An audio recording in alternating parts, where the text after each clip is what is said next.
not very good at editing, as you've probably guessed if you've watched my other videos and seen how I treat my inner editor.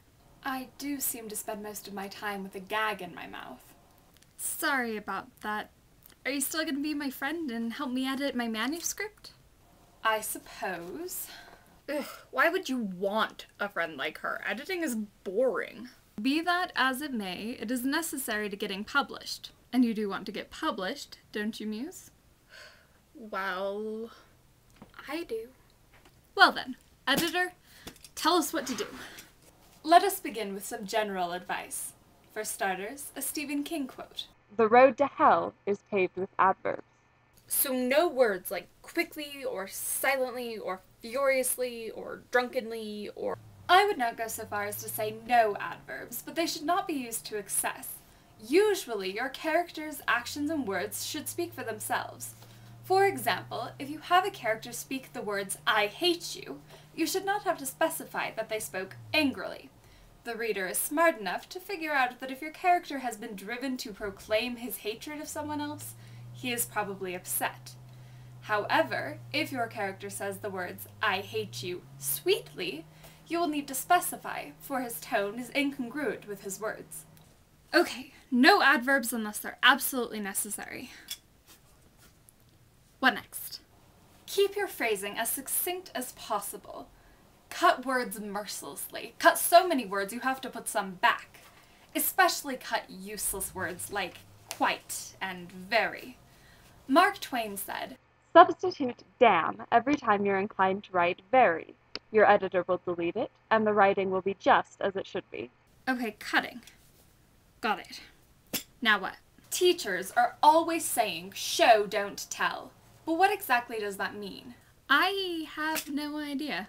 You may find, as you read through your draft, that you explain what your characters are feeling by making assumptions, rather than describing what they are doing and allowing your readers to make those assumptions for themselves. For example, this section here, where you say, for a moment it seemed the engineer was going to come back with a sharp retort. Instead of telling us he was going to come back with a sharp retort, show us. Alright. How? Tell us how he looks.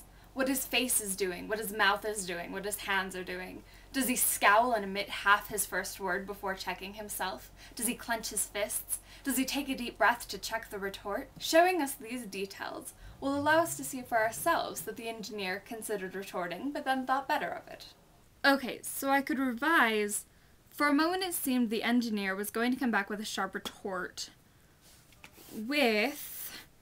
The engineer scowled and opened his mouth, but he hardly made it through the first syllable of his "now see here" before catching sight of the look on his captain's face. Better. Okay, what's next? Don't you think that's enough editing for one day? One more tip.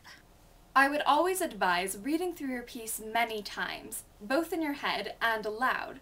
You will find that you catch different mistakes with both methods of reading. I cannot stress how important reading aloud is to editing. Also... Hey, no alsos! She said just one more. Muse. Well, you did say. Ignore them. A fresh set of eyes can do wonders for a piece. Every once in a while, store it away for at least a couple weeks. A month is even better. Then pull it out and reread it with new eyes. Sending it to others to critique is also most beneficial. The writing Facebook page my friend and I run, Creative Teen Writers, offers critiques. Check out the page, link in the underbar. If you have any advice about editing, please share it as a comment or a video response. And thank you, editor.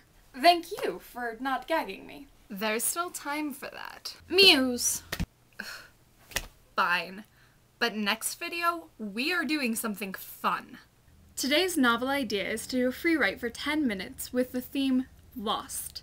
Then, for another 10 minutes, use the theme Found.